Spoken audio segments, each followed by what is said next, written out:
नमस्कार दोस्तों, एक बार पुनः मैं वैद्य बीपी वशिष्ठ आप सभी का हार्दिक अभिनंदन करता हूं अपने चैनल वैद्य जी पर। साथियों, एक दो चीज़ें मैं आपको बता दूं कि ये जो कुछ भी वीडियो मैं बना रहा हूं, इसका मेरा कोई ऐसा उद्देश्य नहीं है कि मेरे बहुत ज़्यादा यूट्यूबर्स पर फॉलोअर बन जाएं या बहुत ज़्यादा मेरे को कोई धन अर्जन इस माध्यम से हो। नहीं, कदापि नहीं।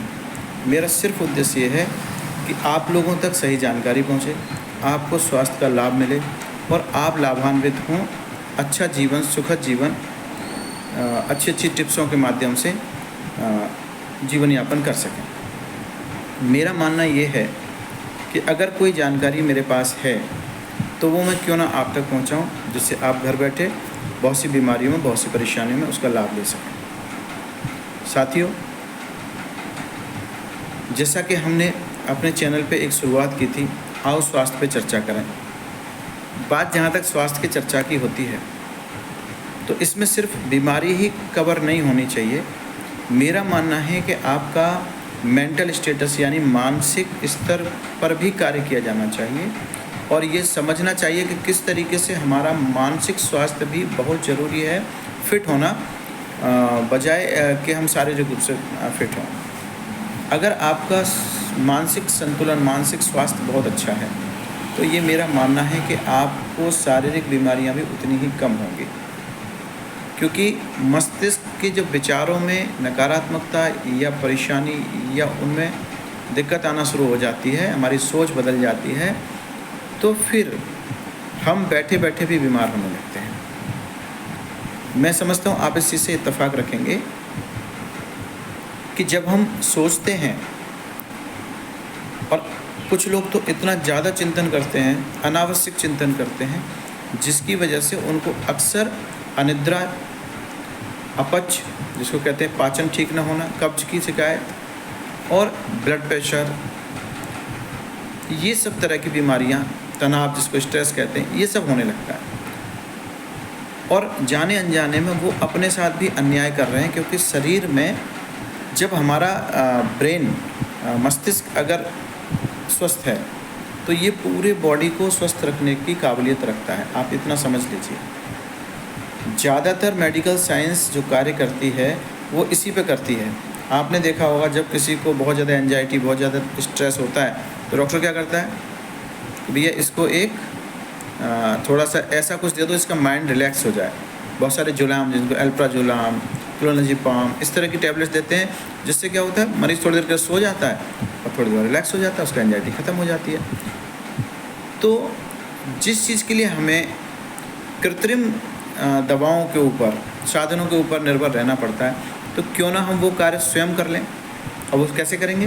तो सबसे पहला तो देखिए, मैं हमेशा बोलता हूँ, यत् प्राप्तम तत् पर्याप्तम। जो प्राप्त है वही पर्याप्त है। आप इस सिद्धांत को फॉलो कीजिए तो जीवन में आपको कभी भी मानसिक तनाव नहीं होगा।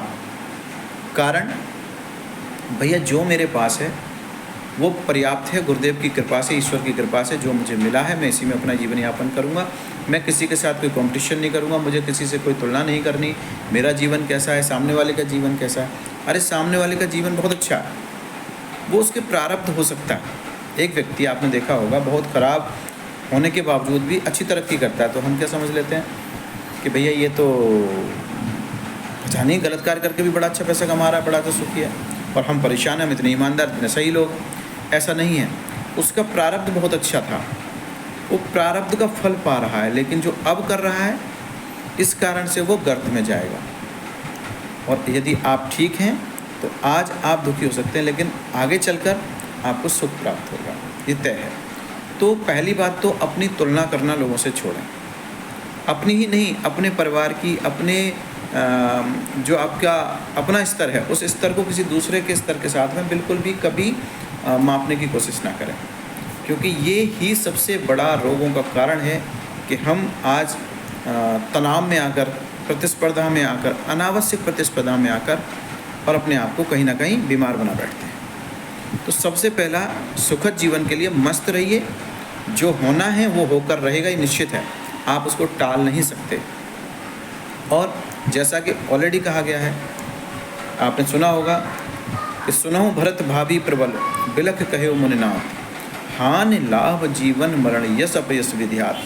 ये सब विधाता के हाथ में है, तो आपके हाथ में तो कुछ भी नहीं है और इन्हीं चीज़ों के लिए आप परेशान हैं। तो पहली बात कि आपको जो प्राप्त है वो पर्याप्त है, आप इस सिद्धांत पर रहिए। दूसरी बात, जीवन में किसी से प्रतिस्पर्धा मत कीजिए। तीसरी बात, जो आप हो अपने में रहिए और मस्त रहिए। समाज क्या कहेगा, वो 4 लोग क्या कहेंगे, भैया ये 4 लोग ही होंगे जो आपकी 13वीं में बैठ के कहेंगे पूड़ी गर्म लाओ। तो ऐसे 4 लोगों की फिक्र नहीं करनी है। अपना जीवन अपने हिसाब से आप जिए, किसी की कोई बाध्यता नहीं। हाँ, एक कंडीशन इसमें है, कोई अनैतिक गलत कार्य ना करें, आप कोई ऐसा कार्य ना करें जिससे समाज में किसी को कोई परेशानी हो। दूसरा, जितना हो सके, जितनी जिसकी मदद हो सके, वो बिल्कुल निस्वार्थ निष्काम भाव से उसकी मदद कीजिए। आप देखिए, जब आप लोगों का भला करना शुरू करते हैं तो आप स्वयं, आपका लाभ होने लगता है, और लाभ सिर्फ पैसे का नहीं, स्वास्थ्य का भी लाभ होने लगता है। ये मैं इसीलिए कह रहा हूँ क्योंकि मुझे अपने गुरुदेव पर पूरा भरोसा है कि जिसने इस सिद्धांत को अपनाया है उसने सुखी जीवन ही पाया है, और मैं इसका पुरजोर समर्थन करता हूँ और इसी पर चलता हूँ कि जैसा गुरुदेव चाहें वैसा करें। आप समर्पण भाव करके तो देखिए, जिसको भी मानते हैं, मैं नहीं कहता कि आप किसी, मैं जिसको कहता हूँ उसी को माने, आप जिस भगवान को जिसको मानते हैं उन्हीं के साथ समर्पित हो जाइए, आपके जीवन की गाड़ी चल पड़ेगी, आप देखेंगे बीमारियां खत्म होने लगी। दूसरी एक बहुत महत्वपूर्ण बात मैं करना चाहता हूँ, आज वीडियो थोड़ा लंबा होगा और धैर्य रख के इसको प्लीज़ पूरा सुने जरूर आप। एक दूसरी बात ये कि आजकल हम व्हाट्सएप पे, सोशल मीडिया पे इतने सारे लोग ज्ञान डाल रहे हैं, तरह तरह का ज्ञान फैल रहे हैं, ये कर लो ये हो जाएगा, ये कर लो ये हो जाएगा। भैया मैं एक चीज़ बोलना चाहूँगा, उचित डॉक्टर से, उचित वैद्य से, उचित व्यक्ति से जिसको इन सब चीज़ों की जानकारी है, आप तभी इन चीज़ों का, नुस्खों का इस्तेमाल करें, अन्यथा ये आपको गलत परिणाम भी दे सकते हैं। तो राय जरूर लें, ऐसा नहीं कि आपने कहीं सुना देखा और उस पर चल दिए। बहुत सारी ऐसी भ्रांतियाँ जिनको मैं धीरे धीरे आने वाले एपिसोड में ख़त्म करूँगा और आप लोगों को लगेगा कि जो बात वैद्य जी ने बताई है वो बिल्कुल 100 आने सत्य है। दोस्तों, मेरा एक मूल उद्देश्य है समाज में जागरूकता पैदा करना और आपको स्वस्थ करना। मैं, गुरुदेव ने जिस दिन से मुझे ये कार्य दिया कि आप सेवा करेंगे, मैं उस दिन से सेवा में ही अपने आप को रत रखे हुए हूँ।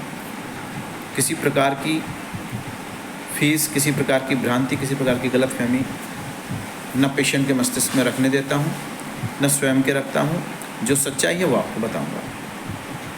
आपको अच्छा लगे तो ठीक है, बुरा लगे तो भी ठीक है, राम राम है। मुझे कोई इस चीज़ से फ़र्क नहीं पड़ता कि आपकी क्या राय इस बारे में है। अगर आपको स्वास्थ्य लाभ हो रहा है, अगर आपका जीवन अच्छा हो रहा है, तो मैं समझता हूँ मेरे लिए इतना ही काफ़ी है। दोस्तों, एक और महत्वपूर्ण बात, आजकल जब भी मैंने देखा है लोग बीमार होते हैं तो सबसे पहले वो केमिस्ट के पास जाते हैं। अब डॉक्टर पे जाना भी छोड़ दिया। केमिस्ट भी कई बार धन कमाने के लालच में लोगों को गिरी हुई गुणवत्ता की दवाइयाँ आदि मुहैया कराकर उनसे अच्छा पैसा वसूल लेते हैं। तो कहीं ना कहीं हमने ये एक अलग परिपाटी जो शुरू की है, इससे भी कई लोगों को स्वास्थ्य का लाभ नहीं हुआ, हानि ही हुई है। मेरा मानना ये है, आप अपने किसी फैमिली डॉक्टर जिससे संपर्क रखते हैं उनके पास जाएं, वैद्य के पास जाएं, जो जानकार व्यक्ति हैं उनसे बात करें, जो सर्टिफाइड फार्मासिस्ट हैं आपको अच्छी राय दे सकते हैं। इस तरह के लोगों से आप अपनी बीमारी का डिस्कशन कर सकते हैं। जहाँ तक कि मैंने भी एक प्रयास शुरू किया है, आप मेरे पास आएँ, अपनी बीमारी को समझें, जानें, अपनी रिपोर्ट्स दिखाएं, अपने बीमारी के बारे में समझ लें। दवा लेना लें वो अलग बात है, मेरे यहाँ दवा की कोई बाध्यता नहीं है। हम गुरुदेव के नाम से सिर्फ उसी व्यक्ति को दवा देते हैं जिसकी पूर्ण आस्था उपचार में होती है, आयुर्वेद में होती है, या जो विश्वास रखते हैं कि वो ठीक होंगे। अगर किसी व्यक्ति ने मन में ठान लिया मैं ठीक ही नहीं होना, तो वो ठीक होगा नहीं कभी। इसीलिए आप पहले सलाह लें, उसके बाद उपचार कराएं। जगह जगह डॉक्टर्स बैठे हुए हैं, जगह जगह नुक्कड़ नुक्कड़ पे वैद्य बैठे हुए हैं। मैं सिर्फ इतना कहना चाहूँगा, अगर आपको लाभ हो रहा है तभी उपचार को जारी रखें, अन्यथा किसी के चक्कर में ना आएँ। अगर आपको लगता है मेरे यहाँ भी आपको लाभ नहीं मिल रहा है तो मैं राम राम करूँगा कि आपको जहाँ लाभ मिलता हो वहाँ से दवा लें, लेकिन गलत बहकावे में ना आएँ। साथियों, ये आपका जीवन है ना, ये सिर्फ आप ही का है और ये बहुत अनमोल है। इसको बचाएं, इसके साथ खिलवाड़ ना करें। दूसरी बात, लोग मुझसे कई बार कहते हैं आप जी प्रचार नहीं करते हो, आपके कहीं बोर्ड नहीं है, पड़ोसी नहीं जानता, आपको ये नहीं जानता। मैं एक ही बात कहना चाहता हूँ, प्रचार करके अगर आपने यश कमाया तो सब व्यर्थ है। जिसको आवश्यकता होगी, जब आप ठीक हो जाएंगे तो आप ज़रूर किसी 2 लोगों को बताएंगे। मेरे लिए इतना ही काफ़ी है। मुझे भैया धन नहीं कमाना बहुत ज़्यादा, मुझे सेवा करनी है, उस सेवा से मेरी दाल रोटी चलती है, ये मेरे लिए पर्याप्त है। आप लोग स्वस्थ रहें, मस्त रहें और अच्छे कार्यों में व्यस्त रहें, मेरी यही कामना रहती है। और जितनी भी बुरी आदतें हैं, कई बार लोग पूछते हैं आपकी फ़ीस क्या है। मैं आज आप सभी को वीडियो के माध्यम से बता देता हूँ, मेरी एक ही फ़ीस है कि आप जब मेरे पास आएँ परामर्श के लिए, अपनी एक कोई बुराई, अपनी एक कोई बुरी आदत मेरे यहाँ छोड़ के जाएं, मुझे फ़ीस के रूप में उसे दे के चले जाएं, और यही मेरी फ़ीस होगी। आज के लिए दोस्तों इतना ही। वीडियो थोड़ा बड़ा है, लेकिन प्लीज़ इसको पूरा सुनिए, ज़रूर आपको लाभप्रद होगा। कल फिर मिलूँगा नई वीडियो के साथ, कुछ नई बातें करेंगे। और मैं चाहता हूँ इस चर्चा में आप लोग सम्मिलित होइए कमेंट्स के माध्यम से, या मुझे कॉल भी कर सकते हैं। वीडियो के डिस्क्रिप्शन में मेरा नंबर भी दिया होता है, आप चाहें तो मुझे वहाँ से कॉल कर लीजिए। तो आज के लिए इतना ही दोस्तों, कल फिर मिलेंगे, तब तक के लिए धन्यवाद।